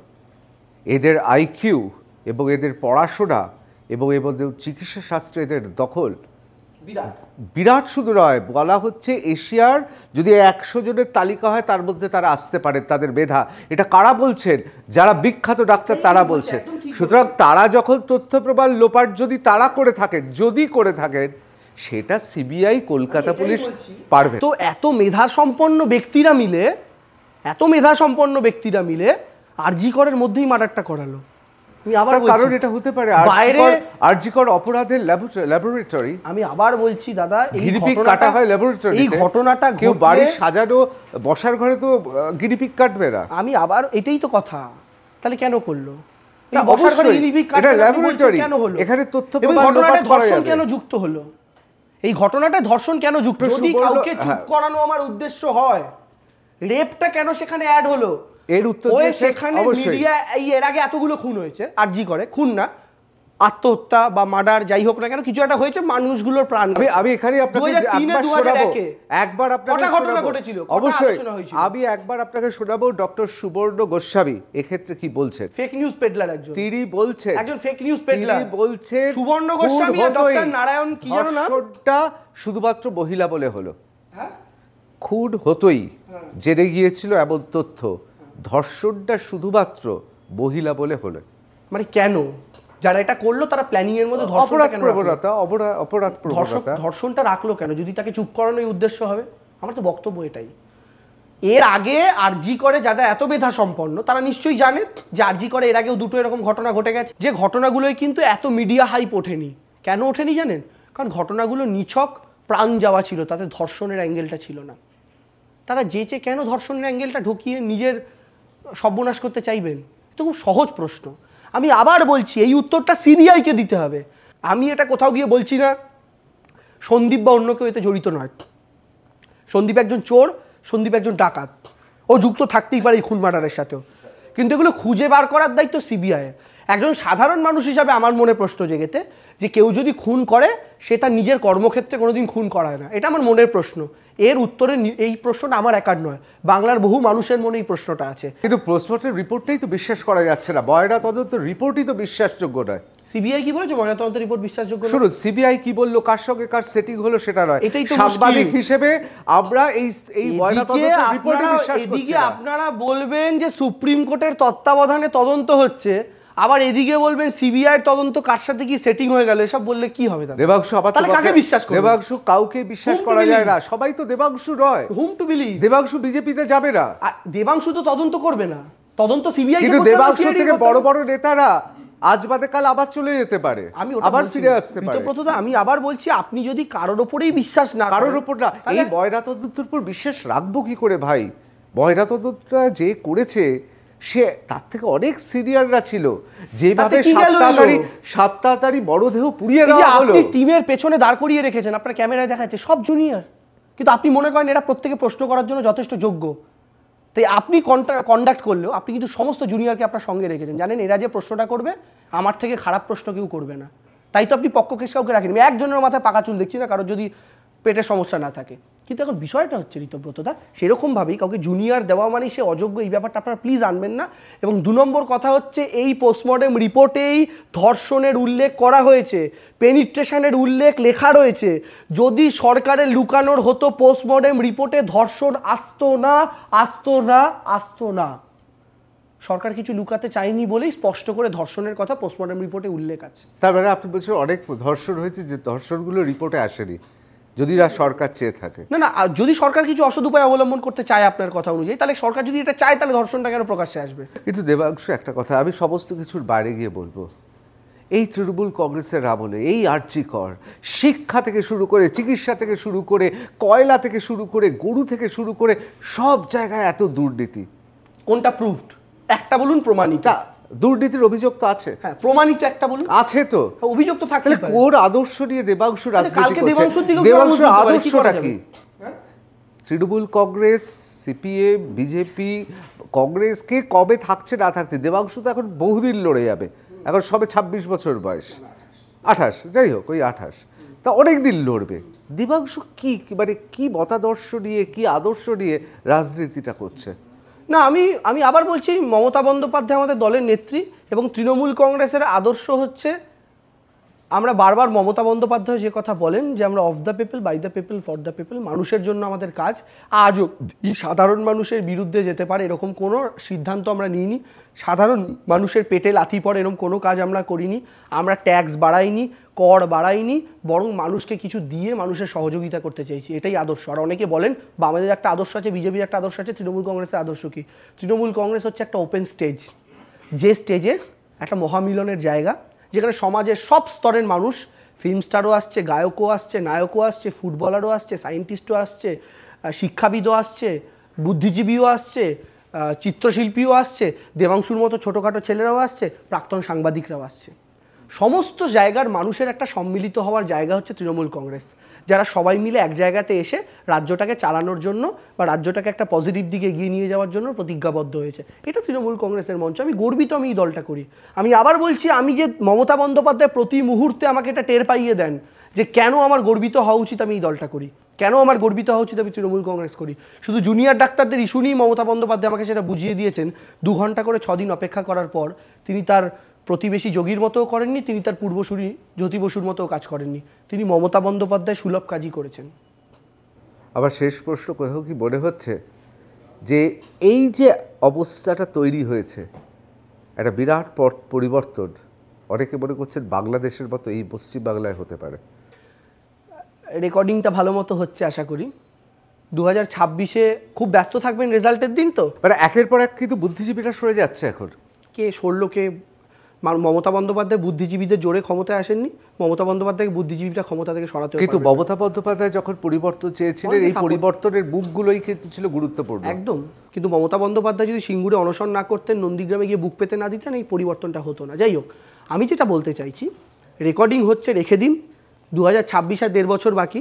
রেজাল্টের দিন আপনি অনেক ব্যস্ত থাকবেন, তখন 1.5 বছর পুরনো দেবাংশুর ক্লিপিং খোঁজার টাইম আপনার হবে না, কারণ তখন রেজাল্ট বেরোচ্ছে, বিপুল জয় পাচ্ছে একটা রাজনৈতিক দল, একটা আবার শূন্য পাচ্ছে, এবং একটা হয়তো আবার 60, 65 কি 50-এর কাছাকাছি পাচ্ছে। কিন্তু আমি আপনাকে আজকে বলে রাখলাম, যদি সম্ভব হয় সেদিনকে আমার 1.5 বছর পুরনো ক্লিপিংটা নিয়ে একটু দেখাবেন। আপনি না দেখালেও আমি 1.5 বছর পুরনো ক্লিপিংটা, এই আরজিকর ঘটনা যখন মধ্য গগনে, সেই সময় প্রেডিকশন করছি। তখন আপনিও ব্যস্ত থাকবেন কোন কেন্দ্রে কত ভোটে জিতছেন বা হারছেন তার জন্য। 2021-এ 215টা সিট পেয়েছে, 2026-এ আমাদের কাউন্টিং 216 থেকে স্টার্ট হবে। কোথায় গিয়ে থামবে বলতে পারছি না, রেকর্ড করে রেখে দিন, চ্যালেঞ্জ রইল। যত ধর্ষণ হোক, যত খুন হোক, যত অরাজকতা থাকুক, তাও ক্ষমতায় আসবই। দেখুন, 15 মিনিট অন্তর ভারতে একটা করে ধর্ষণ হচ্ছে। তাই তো বলছি, এই আত্মবিশ্বাসটা তো বলুন কিভাবে আমি তো দেবাংশু, আমি বাহুবা জানাচ্ছি, আপনি আমাকে এটাকে বলে কিলারস কনফিডেন্স। আপনি আমাকে বলুন ঋতব্রতদা, তাহলে আমি আজকে একটা প্রশ্ন করি। আপনারা রাজনীতিবিদদের বিরুদ্ধে এত প্রশ্ন করেন, আমি আজকে তাহলে একজন দায়িত্বশীল সংবাদ মাধ্যমের একজন নেতার কাছে আমার প্রশ্ন। আপনি সংবাদ মাধ্যমের একজন নেতা, আপনি লিড করেন একটা চ্যানেলকে লিড করেন। বলুন তো ঋতব্রতদা, আপনারা বলেন দৃষ্টান্তমূলক শাস্তি চাই। কটা কেসে দৃষ্টান্তমূলক শাস্তি হওয়ার পর ঠিক ততটাই সময় নিয়ে আপনারা খবরটা প্রচার করেন যতটা সময় নিয়ে আপনারা সেই কাণ্ডটা প্রচার করেছিলেন? করেন না। সাধারণ মানুষ কিন্তু দৃষ্টান্তটা দেখার সুযোগ পান না। তখন খবরটা আপনার শুধু চ্যানেলে নয়, 1 নম্বর পাতা থেকে খবরটা তখন 6 নম্বর পাতায় কোনো জ্যোতিষের বশীকরণের বিজ্ঞাপনের পাশে গিয়ে ঠাঁই পায় 2 লাইনে। 4 বছর আগে ঘটে যাওয়া গেদে গণধর্ষণ কাণ্ডে ফাঁসির সাজা পেলেন 4 জন, 2 লাইনে খবরটা শেষ। কিন্তু যখন সেই গেদেতে গণধর্ষণটা হয়েছিল তখন প্রথম পাতা রোজ ভরা থাকতো। আমরা যখন দৃষ্টান্তর কথা বলি, এই যে সমাজে 15 মিনিট অন্তর ধর্ষণ হচ্ছে, তাতে আমরা সবাই দায়ী ঋতব্রতদা। আমরা পলিটিশিয়ানরা দায়ী, সাংবাদিকরা দায়ী, পুলিশ দায়ী, প্রফেসররা দায়ী, সবাই দায়ী। কেন জানেন তো? কারণ আমরা ঘটনা ঘটার সময় যতটা উদ্বেগের সঙ্গে সেটা নিয়ে আলোচনা করি, সেই ঘটনাটা যখন সত্যি দৃষ্টান্তমূলক শাস্তি পায়, সেটা আমরা ততটা গুরুত্ব দিয়ে প্রচার করি না, যেটা মানুষের জানা দরকার, যে কারণে বাকিরা দেখে ভয় পাবেন। আজকে যদি আমি গ্যারেন্টি দিচ্ছি 4 বছর, 5 বছর, 6 বছর যবেই হোক, অপরাধীর যখন ফাঁসি হবে আরজিকর কাণ্ডে, আমি বলছি ফাঁসির অর্ডার হওয়া নিয়ে কিন্তু অত আলোচনাটা হবে না। আপনি মিলিয়ে দেখে নেবেন, যতটা আলোচনা এখানে হচ্ছে, পেপারের কালিও তত খরচ হবে না। আমি এই জন্যই বলছি, আপনি যে বললেন না যত খুন হোক ধর্ষণ হোক আমরা জিতবো, খুন ধর্ষণটা একটা সামাজিক ব্যাধি, আমাদের হাতে নেই। আমরা খুব জোর হলে দৃষ্টান্তমূলক শাস্তি পাওয়াতে পারি। আমি আপনাকে একের পর এক এক্সাম্পল দিতে পারি। রানাঘাটের বৃদ্ধাকে গণধর্ষণ কাণ্ড, গেদে গণধর্ষণ কাণ্ড, কামদুনি থেকে শুরু করে একের পর এক, কামদুনি তো সুপ্রিম কোর্টে এখন গেছে, একের পর এক পার্ক স্ট্রিটের গণধর্ষণ কাণ্ড, প্রত্যেকটা কেসে সরকার সাজা দেওয়াতে পেরেছে সাকসেসফুলি। তার সঙ্গে সঙ্গে আবার এটাও বাদতে হবে, কামদুনির কেসে কিন্তু কপিল সিব্বালের মতো সেই রকম আইনজীবীকে দাঁড় করানো হয়নি দোষীদের বিরুদ্ধে। এই প্রশ্নের উত্তরও দিতে হবে। কামদুনি থেকে শুরু করে এই সন্দেশখালী থেকে শুরু করে, সন্দেশখালী নিয়ে বিতর্ক আছে, সেটা আমি নিজেও বলছি, আমি বলবো না যে সন্দেশখালী যা বলছে সবই ঠিক, বা এক্ষেত্রেও যতজন যাদের নাম আসছে প্রত্যেকে কোনো না কোনোভাবে কিন্তু শাসকের ঘনিষ্ঠ। কোন কাণ্ডে? কামদুনি থেকে শুরু করে আরজিকর, হ্যাঁ না ডক্টর সরকারের ঘনিষ্ঠ, শাসকের ঘনিষ্ঠ। আমাদের ঘনিষ্ঠ তো সবাই। দাদা আপনি আমার ঘনিষ্ঠ, আমি ফাঁসলে আপনি ফেসে যাবেন দাদা। যদি আপনাকে সেরকম আমি খুব ভালোবাসি, সেরকম আপনি আমাকে খুব তথ্য ভালোবাসেন। সেরকম যদি তথ্য থাকে আমি ফেসে যাব। তথ্য আমি এটাই বলতে চাইছি ঋতব্রতদা, তথ্যটা নিয়ে আলোচনা করতে হবে। কেউ কারো ঘনিষ্ঠ হতেই পারেন। এই যে আমি আপনাকে একটা কথা বলছি, বলুন তো, যতগুলো কেস এই কয়েক বছরে আমরা দেখেছি, প্রত্যেকটা কেসে কারোর অপা, কারোর এই ঘনিষ্ঠা ওই ঘনিষ্ঠার নাম সামনে এসছে।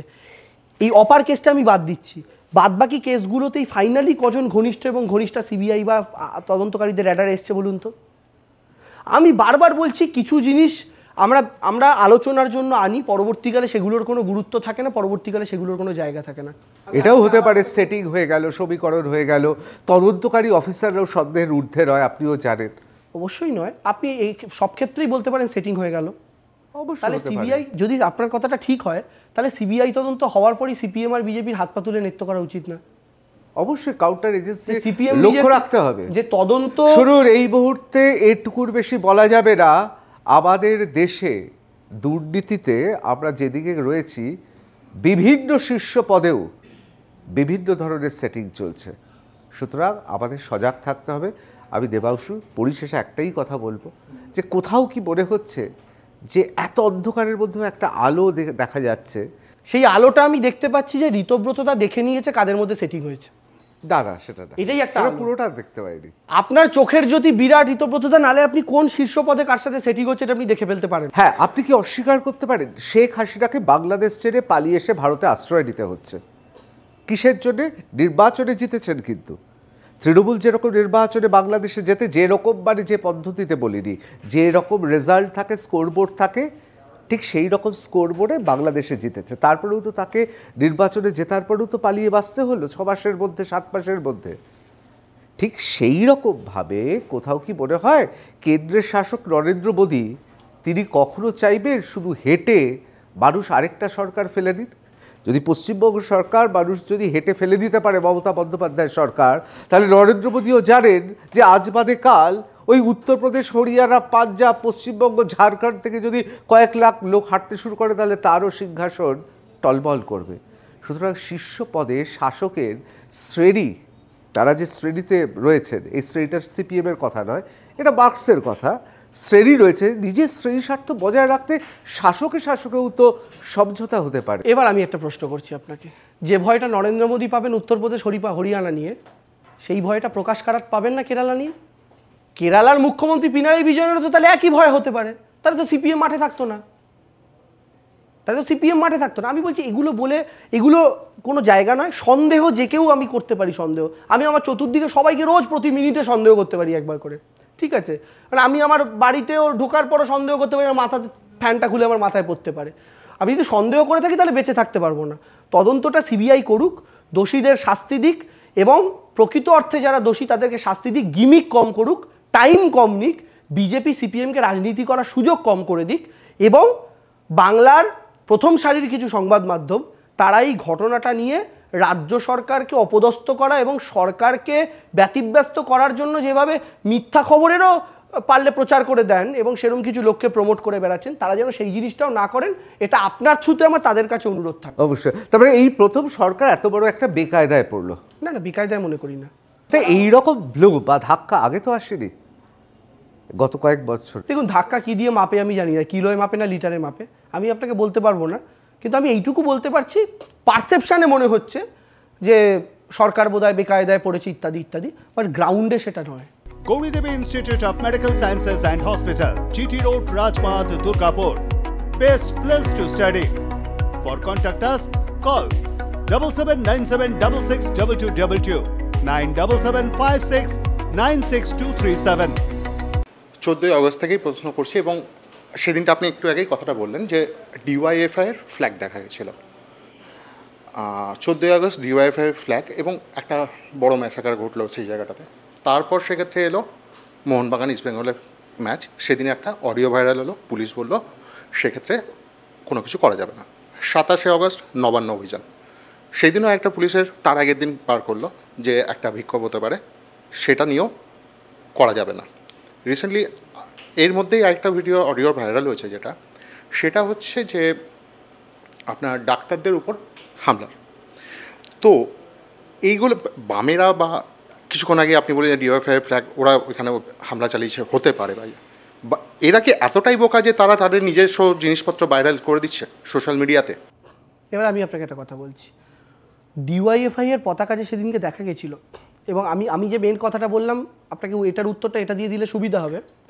ইস্টবেঙ্গল মোহনবাগানের ম্যাচের দিন সরকার যেটা বলেছিল, অডিও ভাইরাল হয়েছিল, নাশকতা হতে পারে, যেটা আমি এক্সাম্পল দিলাম, সরকার কিন্তু তাদেরকে অ্যারেস্ট করেছে, তারা গ্রেফতার হয়েছেন। নাম্বার 2, 27শে আগস্ট ছাত্র সমাজের নবান্ন অভিযানকে কেন্দ্র করে তৃণমূল কংগ্রেসের তরফ থেকে যে একটা স্টিং অপারেশন প্রকাশ করা হয়েছিল, সেই স্টিং অপারেশনে যাকে দেখা গেছে তিনি বিজেপির পদাধিকারী। ফলে এই মানুষগুলো কোনো কাল্পনিক চরিত্র নয়। তবে এটাও তো সরকারের বা দলের, আমি শাসক দল হিসাবে আমার কর্তব্য বা সরকার হিসাবে সরকার, যদি কোথাও নাশকতার খবর থাকে সেটা আপনি যদি আগে ভাগে প্রকাশ্যে এনে দেন, যারা নাশকতা করার চেষ্টা করবে তারা সাবধান হয়ে যাবে। এটা খুব স্বাভাবিক ব্যাপার, কারণ এই অডিওটা ভাইরাল হওয়ার পরও তো সে গিয়ে বোমটা মারতে পারবে না, কারণ সে তো অলরেডি ভাইরাল হয়ে গেছে যে আমার কীর্তিটা প্রকাশ হয়ে গেছে। ফলে স্বাভাবিকভাবে যেভাবে এর আগেও মুম্বাইয়ের ক্ষেত্রে বলুন বা ভারতবর্ষে আরও যেখানে যে কোনো জায়গাতে সন্ত্রাসবাদী আক্রমণের ক্ষেত্রে যেখানে যেখানে পুলিশ ঠেকাতে পেরেছে, তার একটা মূল কারণ কিন্তু ইন্টেলিজেন্স, এবং সেই ইন্টেলিজেন্সের রিপোর্ট আসার পর সেটাকে পাবলিক করে দেওয়া, পাবলিকের মধ্যে বলে দেওয়া যে ইন্টেলিজেন্স রিপোর্ট এসছে যে এখানে নাশকতা হতে পারে, এই জায়গায় নাশকতা করার চেষ্টা, যেমন প্রধানমন্ত্রীর উপর আক্রমণ হতে পারে, 2019-এর লোকসভা নির্বাচনের সময় এরকম কিছু নাশকতার সামনে এসেছিল।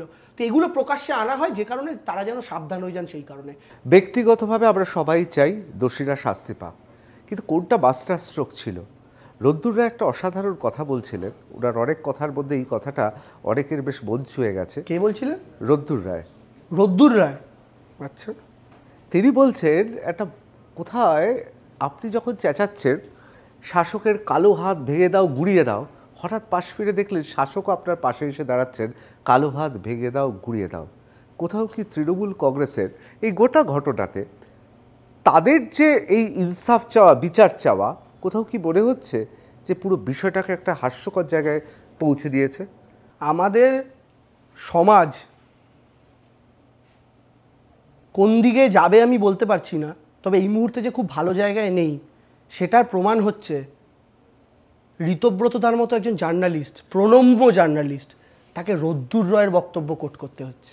এবার আমি আপনাকে একটা উত্তর দিই। ঋতব্রত দা, মমতা বন্দ্যোপাধ্যায় যেদিনকে মিছিলটা করেছিলেন তার 2 দিন আগে তদন্তটা সিবিআইয়ের হাতে চলে গেছে। ফলে মমতা বন্দ্যোপাধ্যায় যখন বলছেন বিচার চাই, তখন সেই বিচারটা নিজের সরকারের কাছে চাইছেন না, সিবিআই এর কাছে চাইছেন, আদালতের কাছে চাইছেন।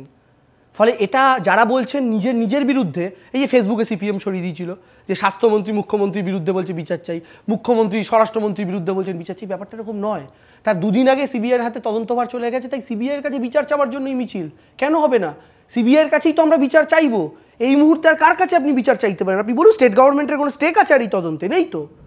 এই মুহূর্তে লালবাজার অভিযান কেন হচ্ছে? লালবাজারে কি স্টেক আছে? কিন্তু এত সুস্থ মাথায় বলুন, মুখ্যমন্ত্রী তার রাজ্য সরকারের হাত থেকে, কলকাতা পুলিশের হাত থেকে সিবিআইকে সবে দিয়েছে, তার মধ্যে তিনি রাস্তায় নেমে যাবেন বিচার চাই পরের দিনই?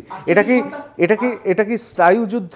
48 ঘন্টা পরে নেমেছেন। তার একটা যুক্তিগ্রাহ্য কারণ হচ্ছে যে আমার পুলিশ যদি 12 ঘন্টায় সঞ্জয়কে গ্রেফতার করতে পারে, 48 ঘন্টা হয়ে গেছে, তোমার পুলিশ কি করছে? এটা খুব জেনুইন। আমাদের পুলিশ 12 ঘন্টার মধ্যে গ্রেফতার করেছে, আমাদের সরকারের পুলিশ সঞ্জয়কে। তো 48 ঘন্টা হয়ে গেছে, এখনও কেউ গ্রেফতার হননি। 12 দুগুণে 24, 3 বারং 36, 4 বারং 48, 4 ডবল টাইম পেও সিবিআই কেন করতে পারোনি? এর জন্য রাস্তায় নামবে না মুখ্যমন্ত্রী? সিবিআই দিল্লির বাবুদের সংস্থা, আর আমাদের কলকাতা পুলিশ যাকে এরমভাবে দেখে, এরম নজরে, সে 12 ঘন্টায় করে ফেললো, দিল্লির বাবুদের সংস্থা করতে পারলো না 48 ঘন্টায়। এর জন্য মুখ্যমন্ত্রী নেমেছেন, বেশ করেছেন নেমেছেন। আমিও সেই মিছিলে হেঁটেছি, বিচার চেয়েছি। অবশ্যই অসংখ্য ধন্যবাদ দেবাংশু। এই কারণে ধন্যবাদ দেব, অনেক প্রশ্নের জবাব অত্যন্ত দ্রুত, এত দ্রুত উত্তর দেওয়া আমি জানি না শাসকের এই রকম সবাই দাঁড়িয়ে কজন দিতে পারবে। অবশ্যই এটা আবার প্রসঙ্গটা বিতর্কিত। সত্যি কি সবাইটা খারাপ? সত্যি কি বিরোধীদের সবাইটা ভালো, শাসকের খারাপ? নাকি গোটা সমাজের চেহারাটা ক্রমশ পাল্টাচ্ছে? যে কথা দেবাংশু বলল, এমন মানুষজনের বিভিন্ন উদ্ধৃতি নিয়ে কথা বলতে হচ্ছে সোশ্যাল মিডিয়াতে, এবং এই জেনারেশন জেড যেভাবে এগোচ্ছে, তাতে সত্যি কি আমাদের অনাগত ভবিষ্যৎটা ভালো, নাকি একটা বিরাট পরিবর্তনের সামনে আমরা দাঁড়িয়ে আছি? অবশ্যই সময় বলবে, সত্যি কোন দিকে কোন অভিমুখে আমরা এগোচ্ছি।